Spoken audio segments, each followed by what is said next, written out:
વડોદરા મહાનગરપાલિકાએ ચોમાસાની કામગીરીને વધુ અસરકારક બનાવવા મહત્વપૂર્ણ નિર્ણય લીધો છે. હવે પાલિકા કમિશનર સહિતના અધિકારીઓ વોકી ટોકી દ્વારા એકબીજા સાથે સીધો સંપર્ક રાખશે. આ વ્યવસ્થાનો મુખ્ય હેતુ અધિકારીઓ વચ્ચે ઝડપી અને અસરકારક સંકલન જાળવી રાખવાનો છે, જેથી વરસાદી પરિસ્થિતિમાં કોઈપણ ફરિયાદ કે ઇમરજન્સીનો તાત્કાલિક પ્રતિસાદ આપી શકાય. ખાસ કરીને ચોમાસા દરમિયાન મોબાઈલ નેટવર્ક અથવા બેટરી જેવી સમસ્યાઓ કામગીરીમાં અડચણ ન બને તે માટે આ આયોજન કરવામાં આવ્યું છે. પાલિકા દ્વારા સેનેટરી ઇન્સ્પેક્ટરો, ડ્રેનેજ વિભાગ, પાણી પુરવઠા વિભાગ સહિત મેદાનમાં કામગીરી કરતા અધિકારીઓને વોકી ટોકી ડિવાઇસ આપવામાં આવ્યા છે. આ નવી વ્યવસ્થાથી વરસાદી સિઝનમાં સ્થળ પર જ ઝડપી સંકલન થશે અને નાગરિકોની સમસ્યાઓના નિરાકરણમાં વધુ ઝડપ આવશે. વોકી ટોકી અમે એટલા માટે લાવ્યા છે કે આ ડિઝાસ્ટર સમયમાં જરૂરિયાત પડે છે, કારણ કે મોબાઈલ કવરેજનું ઇશ્યુઝ આવી શકે છે અને લોકોને થોડું અલર્ટ રહીને કામગીરી કરવા માટે આ સિસ્ટમ ઇન્ટ્રોડ્યુસ કર્યા છે.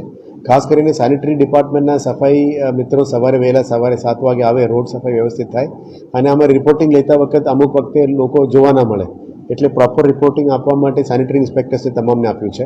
અને સવારે મ્યુનિસિપલ સર્વિસમાં પાણી અને ડ્રેનેજનું મોટા સમસ્યાઓ ના આવે એને કંટ્રોલમાં લાવવા માટે વોટર ડિપાર્ટમેન્ટ, ડ્રેનેજ ડિપાર્ટમેન્ટ અને સેનિટેશન ડિપાર્ટમેન્ટને વોકી ટોકી આપવામાં આવી છે.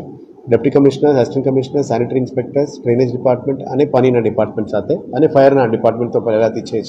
એટલે ઓફિસર્સમાં થોડું અલર્ટનેસ આવે, કર્મચારીઓ સારી રીતે કામગીરી કરી શકાય, પબ્લિકનું સારું રેસ્પોન્સ આપે, સિટીને વધારે સ્વચ્છ રાખી શકીએ, પાણીની સમસ્યા, ડ્રેનેજની સમસ્યાનું હલ કરી શકાય એ દિશાથી. અને આવનારા દિવસોમાં જે યુનિફોર્મ સિસ્ટમ અમે ઇન્ટ્રોડ્યુસ કર્યા છે એ પણ તમામ પહેરવાનું શરૂ કરી છે. ધીરે સિસ્ટમ ડિસિપ્લિનમાં લાવવા માટે અને વધારે એફિશિયન્ટલી પબ્લિકની સેવા આપી શકાય એ ઈચ્છાથી આ સિસ્ટમ લાવવામાં નક્કી કર્યું છે.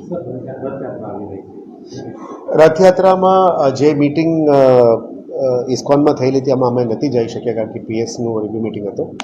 પણ પોલીસ સાથે પણ કોર્ડિનેશનમાં અમે છીએ, ઇસ્કોન મંદિર સાથે પણ કોર્ડિનેશનમાં છીએ. જે પણ સૂચનો મંદિર તરફથી રિક્વેસ્ટ આવી છે, પોલીસ તરફથી રિક્વેસ્ટ આવી છે, તમામ કામગીરી અને અહીંયા પદાધિકારીઓ તરફથી મેયરની અધ્યક્ષતામાં પણ એક મિટિંગ કરવામાં આવ્યું. આ તમામ કામગીરી રથયાત્રાને લઈને આખું કામગીરી ઓલમોસ્ટ ફાઇનલમાં છે. જે રોડ ટ્રીમિંગ છે, ટ્રી ટ્રીમિંગ છે, વાયર્સનું શિફ્ટિંગ છે, રોડની સમીકરણ છે, બધા કામ થઈ ગયું છે. હજી પણ રિવ્યુમાં પોઝિટિવ ફીડબેક આવ્યું છે. કાલે પણ વધારે અમે મંદિર સાથે અને પોલીસ સાથે પણ એક સંકલન કરીશું.